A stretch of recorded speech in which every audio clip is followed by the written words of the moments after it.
자, 그러면 우리 다음번 데이터 분석에서 우리가 마지막까지 정말 유의해야 하는 것으로 그 책에서 언급하고 있는 게 있어서 이 이야기를 좀 해보면 좋을 것 같아요. 우리가 지금까지 뭐 데이터 분석을 하기 위해 필요한 사전 지식들, 단계, 각 역할별로 뭔가 필요한 것들에 대해서 많은 이야기를 했는데 이제 분석 결과가 다 나왔다라고 가정을 하고 진짜 우리가 무엇을 유의해야 하나라는 것에 대해서 말씀을 한번 드려보고 싶어요. 이제 책에서 이야기하는 걸 또 잠깐 언급을 해드리면 데이터에는 사람을 무릎 꿇게 만든 힘이 있다. 예를 들면 데이터 분석 결과 이것이 정답일 확률이 99% 이상입니다 라는 말을 들으면 대부분의 사람들은 그걸 약간 거의 100%로 생각을 할 거라는 거죠. 근데 과연 이 나머지 1%가 그 대상이 한 사람의 인생이나 회사의 운명을 좌우한다면 그래도 무시할 수 있을까라는 질문을 던지는 겁니다. 그래서 아무리 높은 정확도로 분석을 해도 오차는 반드시 발생하게 돼 있잖아요. 그러니까 책에서 그 예시를 드는 게 이거예요. 예를 들면 기업이 신용카드 부정 사용을 그 적발하는 알고리즘을 만들었는데 이게 99%의 확률로 부정을 잡아내요. 그래서 어떤 사람이 신용카드를 쓰면 당신 지금 부정하게 쓰는 거 아니에요? 라고 잡아내는 확률인 거예요. 근데 100명 중에 1명이 아니라 우리가 만약에 우리 카드 회원이 1000만 명이라면 그럼 10만 명이 오류를 발생을 일으킬 수 있는 소지가 있는 거죠. 1%만 돼도. 그죠. 근데 만약에 이게 당사자다. 예를 들면 내가 이 카드를 연간 1억을 쓰는 완전히 VIP 회원인데 그 오류에 걸려서 카드를 썼는데 그 카드를 받은 사람이 죄송합니다. 이거 조금 부정 카드로 나오는데요 라고 하면 그 한순간의 경험 때문에 카드를 해지할 수도 있다라는 거죠. 그러니까 여기서 이야기하려고 하는 거는 우리가 데이터 분석이라는 거는 숫자로 나오기 때문에 그 숫자에 빠져서 99.7%다 99.9%다 이러면 완벽해 라는 시각을 가지게 될 수도 있지만 현실에서는 다만 0.1%라고 해도 그 0.1%가 주는 영향이 어마어마하다. 그렇기 때문에 여기에 위기의식을 느끼는 분석가가 아니고 오류를 인식하지 못하면서 이 정도면 됐어요 라고 생각하는 분석가들이랑 일하면 위험하다라는 거거든요. 이거는 김 팀장님이 경험이 좀 있을 것 같아요. 사실 이거는 요 주제랑은 조금 다른 것 같고 제가 볼 때는 일종 오류랑 이종 오류에 대한 문제가 그 이야기도 같이 책에 나와 있어요. 정확하게. 그래요? 그래서 그 이야기인데 일종 오류, 이종 오류를 이야기하면 조금 그 논의가 커져가지고 그걸 살짝 뺀 겁니다. 일종 오류, 이종 오류 간단하게만 박 박사님 소개해 주신다면. 일종 오류, 이종 오류는 어떤 느낌이냐면 오류가 발생하는 방법이 두 가지가 있을 거잖아요. 너 일부러 나 먼저 시켰다가 네가 멋있게 얘기하려고. 아니에요. 아니 어느 쪽 일종인지 내가 몰라. 어쨌든 맞다고 말했는데 틀린 결과가 나온 거랑 그쵸? 틀리다고 했는데 맞은 결과가 나온 경우를 오류를 다르게 부르는데 어느 한쪽이 비즈니스 리스키할 수 있어요. 방금처럼 네네. 신용카드 부정사용 적발 같은 경우는 그러니까 어느 한쪽 오류는 더 작게 설계된 모델이어야 회사에서는 덜 위험한 거죠. 어쨌든 그런 식이에요. 정확하게 이거라고 판단하기는 애매하지만 그래서 일종으로 이종으로 하다 보면 그런 게 나오잖아요. 이게 베이지안이랑도 좀 연결되는데 멀리 간다. 그러니까 가지 마요. 멀리 간다. 가지 마요. 여기서 끊으시죠. 맞아요. 알겠습니다. 네. 어쨌든 요점은 뭐냐면 100%인 통계 모델은 없다. 맞아요. 반드시 어딘가에 오차는 존재한다. 그래서 그 대상이 한 명 한 명이 특히 사람일 경우에는 굉장히 유의해야 된다라는 것인 거죠. 저는 이 부분에서는 이제 또 하나가 느껴지는 것이 추상성에 빠지지 말자라고 생각이 되거든요. 그래서 저도 추상성. 일을 할 때 저는 이제 수입 통관이라는 일을 하는데 그 인보이스라는 서류가 있어요. 네네. 해외에서 판매자가 어떤 물건과 물건 값을 써가지고 하는데 그거를 가지고 우리 수입 통관 수입 신고를 하죠. 관세를 내고. 근데 이제 신입사원들이 제가 저희 팀원들한테 많이 강조했던 부분이 서류에 시계 하나에 1억이라고 써 있어도 그냥 그것만 보고 타이핑을 하는 거예요. 그냥 아무런 의심도 하지 않고 그렇게 배웠으니까. 서류가 맞다는 전제하에 물품명과 수량 단위의 가격을 쓰는 게 내 일이니까. 근데 아무 의심도 하지 않는 거죠. 아니 시계 하나 1억이라고 써 있는데 그게 통화 단위가 원인지 달러인지도 모른 채 그냥 한다는 거죠. 근데 거기에 빠져 지금 여기에 이제 그런 맥락이 좀 나오긴 하는데 거기에 현실인 걸 인식을 못하면은 그런 오류에서 헤어나올 수 없는 것 같아가지고 그런 오류는 사람이 잡아야 되는 게 맞기도 하니까. 그죠. 그래서 그런 부분도 하나가 이제 일종으로 이종으로 포함해서 좀 있지 않을까 생각이 됩니다. 그리고 비슷한 맥락에 뭐가 있냐면 지금 구글 자회사 중에 웨이모라는 회사가 있어요. 웨이모. 네, 웨이모는 자율주행차를 만드는 회사인데. 가발회사가 아니군요. 네, 죄송합니다. 네. 오늘 빵빵 터지네요. 비슷한 가발회사 있는데. 네. 하이모. 모바일. 그러니까 그 회사에서 최근에 낸 보고서 중에 재밌는 게 하나 있어요. 그러니까 자기네 자율주행차라는 걸 평가하기 위해서 자기 직원들한테는 출퇴근 때 사용할 수 있게 지급을 해놨대요. 봤어요. 네. 대신 그러고서는 이제 카메라로 관찰을 한 거죠. 직원들의 태도를. 네, 태도를. 그랬더니 지금 이게 얼마나 불안정한 기술인지를 알고 있는 직원들인데 과신뢰한다는 거예요. 잠자고. 네, 잠자고. 그러니까 준 자율주행차여서 운전자가 운전대를 잡았을 때 바로 자율주행이 풀리는 레벨의 굉장히 저수준 기술인데도 그냥 뭐 완전히 잠들고 화장하고 뭐 딴 거 하고 있고 막 이런 식이라는 거죠. 그러니까 지금 여기도 보면 숫자가 90% 이상입니다라고 99% 이상입니다 하면 그냥 그 숫자 과학이라니까 이러면서 믿어버리는 거이지 않나? 라는 생각도 드는 것 같아요. 근데 그 1%의 오류를 위해서 내가 정신 차리고 있느니 사고 안 나겠지 뭐 하고 믿는 게 좀 더 나은 선택처럼. 맞아요. 사람 네, 입장에서는 사람들이 그냥 에너지를 사용하지 않는 어디에 방향으로 쏟을까? 판단하기 네, 때문에 네, 당연히 네. 그게 맞는 거죠. 네. 근데 그럼에도 불구하고 사람을 탓하는 듯이 좀 나오길래 조금 이상했어요 저는 그 부분이. 요 내용에서? 아니야 그 아까 사례에서. 웨이모에서요? 네, 네. 아니에요. 그 직원들을 그거는 결론이 뭐냐면 그래서 완전주행 자동차의 정확도가 무지하게 높지 않으면 사용할 수 없다가 결론이에요. 사람은 이렇게 행동하니까. 네, 사람의 행동이 이렇기 때문에 그 행동의 결과물에 대한 책임을 회사가 져야 되는 게 맞다 보이기 때문에 아주 정확한 고도의 기술로 발달해서 출시하지 않는 한 불가능하다. 그 뒤에 그 내용이 나왔구나. 네. 근데 자율주행차도 데이터 분석 알고리즘이 들어가 있는 거로 생각을 할 수 있잖아요. 머신러닝이죠. 컴퓨터 비전으로 돌면서 예를 네. 들면 카메라가 계속해서 객체를 인식하다가 네네. 사람이라고 판단되는 객체는 피해갈 수 있도록 알고리즘을 넣어놨는데 네. 99.999%는 잘 인식을 하지만 0.0001%는 인식을 못한다라고 했을 때 네. 사람을 그냥 치게 될 수도 있는 거잖아요. 그렇겠죠. 그렇다라고 하면 우리가 사실은 정말 완전 무결하게 100%인 알고리즘이 나오기 전까지는 자동차를 움직이게 하면 안 되는 건데 사실은 움직이게 되는 거잖아요. 우선 지금 그것 때문에 나는 사고들이 있고요. 네. 우선 뭐 실험이나 이런 것들을 하는 쪽에서 발생하고 있고 실제로 이 자율주행차의 신봉자 중에 한 명이 자율주행차 운전 때문에 사망한 케이스도 하나 있고 허허허. 그리고 더 슬픈 부분은 뭐냐면 지금 자율주행차가 인간의 사고율에 비해 사고율이 낮아요. 그러니까요. 근데 의미가 없어요. 사람들이 자율주행차가 사고가 나는 건 자기 책임이 아니기 때문에 굉장히 민감하게 반응해요. 이거 더 깊어질까 봐 무서워서 말을 못 하겠는데 그렇다고 얘기해주세요. 운전면허증을 발급하는 게 네. 100% 신뢰하는 거야 사람을. 나 좀 그러니까 맞아요. 잘 모르겠으니까. 그런 문제예요. 맞아요. 저는 되게 논의할 만한 포인트라고 생각을 하거든요. 그러니까 사실은 제가 박 박사님이 마지막에 한 이야기를 하고 싶어서 이 이야기를 꺼내기 시작한 건데 자율주행차가 정말 0.0001% 사고를 내는 확률은 인간이 실수로 사고 내는 확률보다 어마어마하게 적은 수치임에도 불구하고 우리는 뭔가 두려워하고 무서워하는 거잖아요. 맞아요. 예를 들면 이게 자율주행차가 아니고 뭐 마케팅 알고리즘에서 어느 고객이 더 이 물건을 살 확률이 높은지에 대해서 뭐 머신러닝이 98%의 확률로 더 좋게 판단해 준다고 해도 사람이 판단하는 것보다 낫나라는 생각을 계속하게 된단 말이에요. 사람이 이상하게. 분명히 사람보다 나은 의사결정인데도. 저는 이게 아직 안 써봐서 그렇다고 생각해요. 안 써봐서. 네. 몇 번 써보면 그냥 편해서 쓸 거라고 저는 봅니다. 맞아요. 그냥 지나갈 이슈일 수도 있어요. 하긴 자율주행차도 저도 이렇게 테슬라 같은 거 이제 일부 타보긴 했지만 그 차에 타서 과연 잘 수가 있을까라는 생각을 했었거든요. 근데 요즘에 뭐 영상 엄청 트위터나 많이 이런 데 올라와요. 보면 네. 차가 운전하고 있는데 운전자가 자고 있어. 테슬라에 타가지고. 맞아요. 그러니까 이 사람도 처음에는 불안했겠죠. 잘 될까 그랬는데 슬슬 잠이 오면서 이제 자는 거지. 아니 지하철 타면서 어떻게 자요? 네? 그치. 기차 타면서는 어떻게 자고? 하긴 그것도 그러네. 비행기 이륙하면서도 자잖아요, 심지어.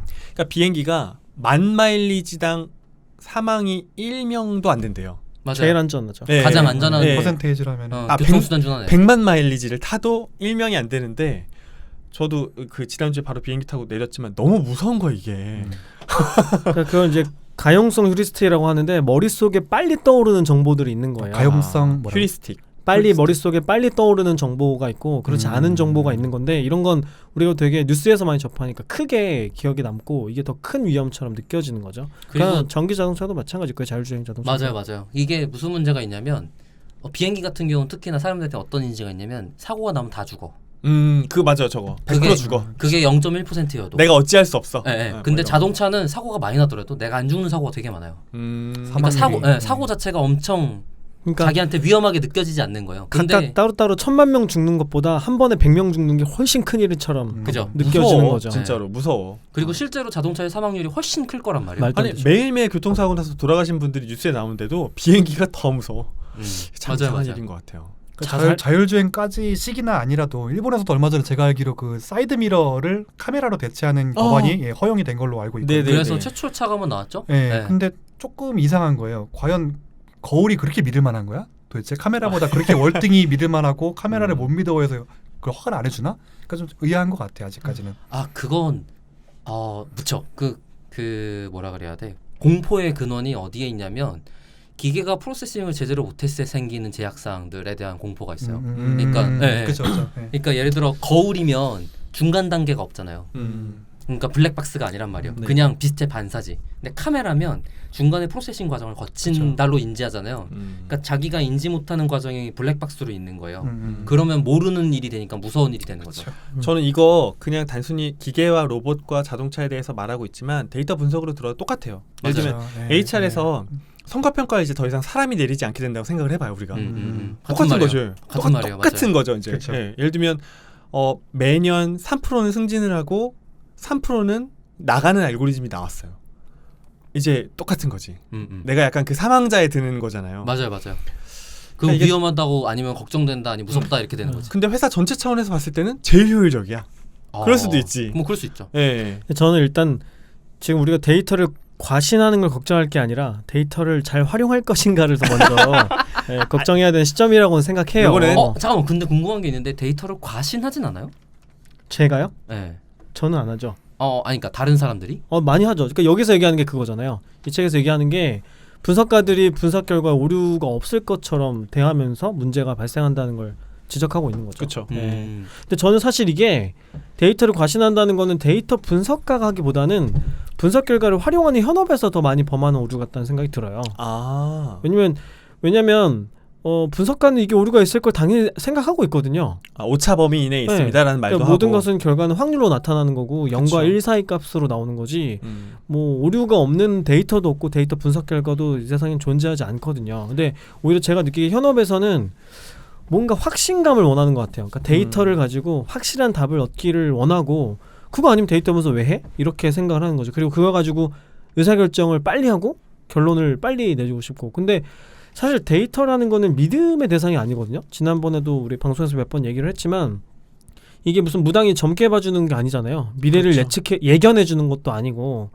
그래서 당연히 모든 데이터와 분석 결과는 오류를 포함하고 있고 우리는 계속 그 오류를 줄여나가는 과정 그리고 그 오류의 정도가 얼마나 되는지를 확인하는 과정을 끊임없이 반복할 뿐인 거죠. 저도 같은 생각인데 데이터 분석을 하더라도 최종 결과물은 인간의 감으로 하는 거예요. 아. 결과를 수용할 것인가는 네. 사람이 수용하는 의사결정은 인간의 감으로 하는 그러니까 거예요. 데이터 분석이 도구로서 있는 거네요. 아니 보조 도구죠. 보조 도구로서 네, 있는 네. 거고. 이걸로 완전히 결정났기 때문에 자동으로 판단하는 게 아니고 음. 그 판단 범위는 인간의 영역이에요. 그건 방법이 없어요. 그렇군요. 그러니까 네. 어디까지의 오류를 우리가 수용할 것인가를 사람이 결정해야 돼요. 맞아요. 그래서 아. 유의 확률의 개념을 쓰는 것이고.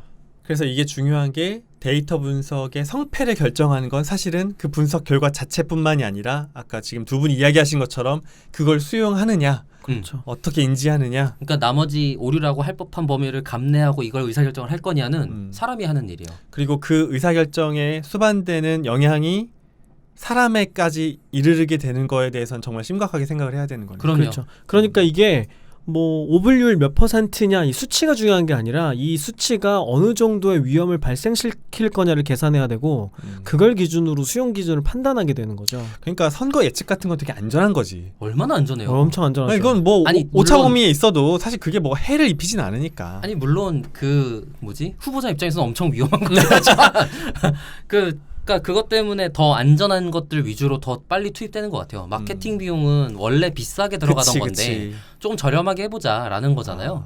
그게 안 됐다고 해서 사람을 망가뜨린 거거나 이러지 않는단 말이에요.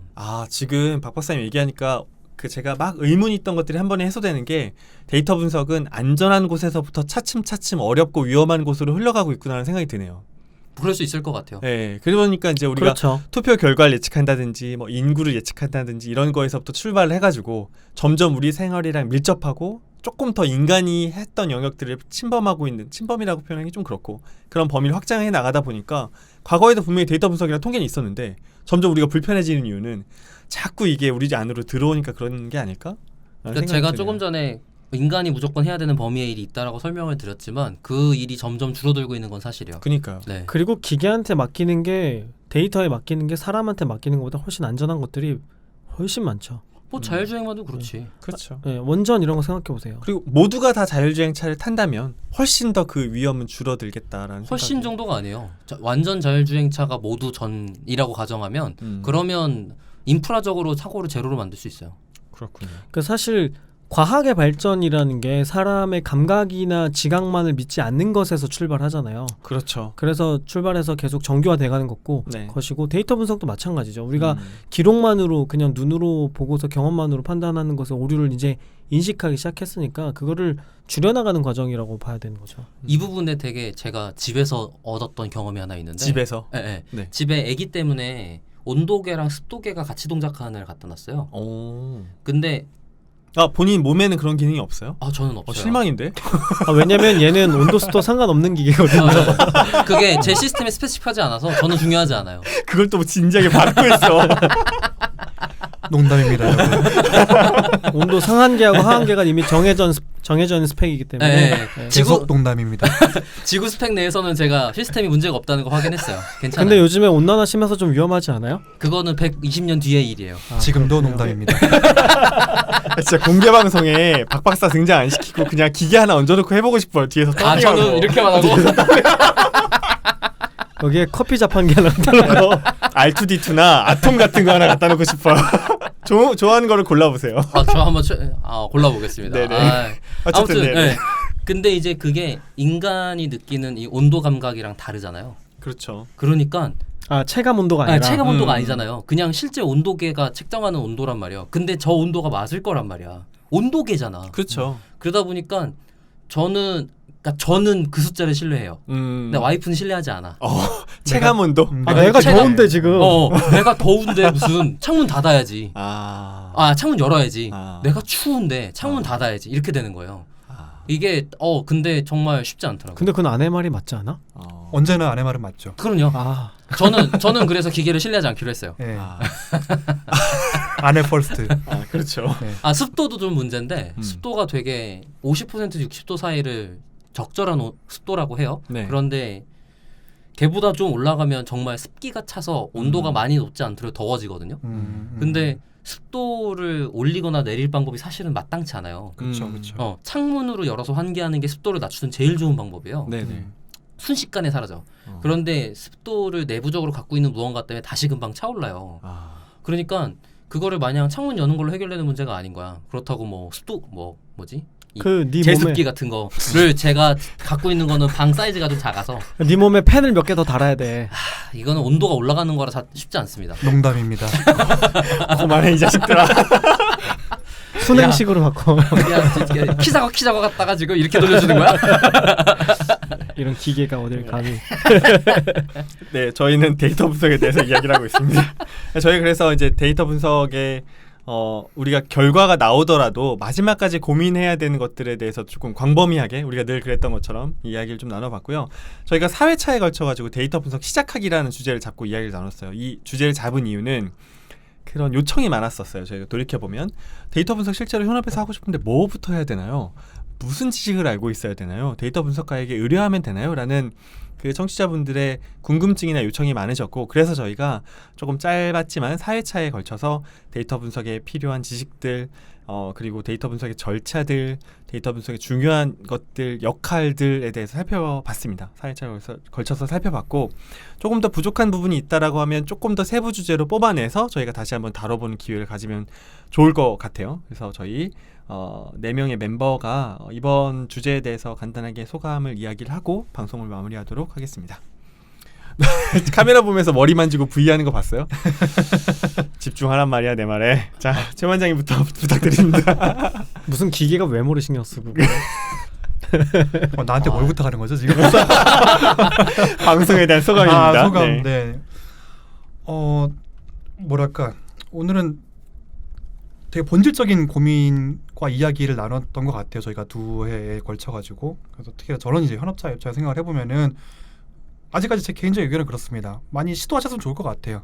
얼토당토 않게라도 많이 시도하면 좋을 것 같고 많은 실패 경험 쌓고. 근데 저도 아까 박 박사님이었나 누가 말씀하셨지 저번에 해서 중요한 건 시도가 아니라 그 다음인 것 같아요. 시도가 실패했을 때 무엇을 할 것이냐, 영원히 그 회사는 더 이상 데이터 분석하지 않을 것이냐는 아니라는 거죠. 근데 그래서 이제 그런 부분을 많이 고민해야 될 것 같고, 그리고 이제 마지막 부분에서 얘기 나눴던 추상성에 갇히지 마시기를, 저도 그렇겠지만 좀 같이 그랬으면 좋겠습니다. 숫자와 그 텍스트에만 갇혀 있지 말고 그것이 실제 사람, 우리 문화, 우리 사회라는 것이 중요하니까 그걸 좀 생각하면서 하면 좋을 것 같습니다. 이상입니다. 네, 고맙습니다. 우리 박 박사님, 온습도계가 없는 박 박사님. 아, 네. 아, 빨리 업데이트 해야겠네요. 죄송합니다. 그 정도 업그레이드는 금방 할 수 있어요. 그냥 클라우드로 들어가서 살아. 네.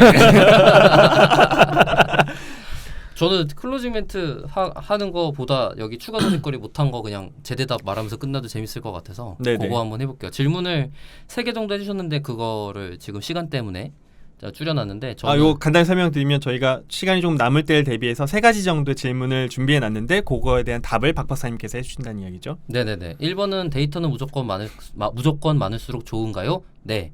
2번 데이터는 완벽해야 하는가? 아니요. 3번 탐색적 데이터 분석은 언제 왜 필요한가요? 항상 언제나 필요합니다. 저도 동의합니다. 끝이야? 3번 예쁘다. 언제나 필요하다. 그래서 이 방송에 대한 소감을 간단히 말씀해 주신다면? 데이터 분석은 항상 언제나 하셔야 됩니다. 감사합니다. 자기 혼자 이야. 멋있는 거 다 하려고 그래. 이거 앞뒤가 딱딱 맞네. 자, 다음 너. 멋있게 저는 해봐. 박 박사랑 비슷한 생각인데 데이터 분석은 성공을 위해서 하는 게 아니에요. 맞아. 네, 그러니까 이게 뭐 데이터 분석을 어떤 새로운 사업에 적용했다고 전부 다 성공하고 그런 일은 있을 수가 없거든요. 만약에 뭔가 그런 기술이 있다 그러면 그거는 사기죠. 이것만 적용하면 성공합니다. 그러면 사기예요. 그러니까 데이터 분석은 사람들이 경험만을 가지고 의사결정할 때 범하는 오류를 줄이기 위해서 하는 거거든요.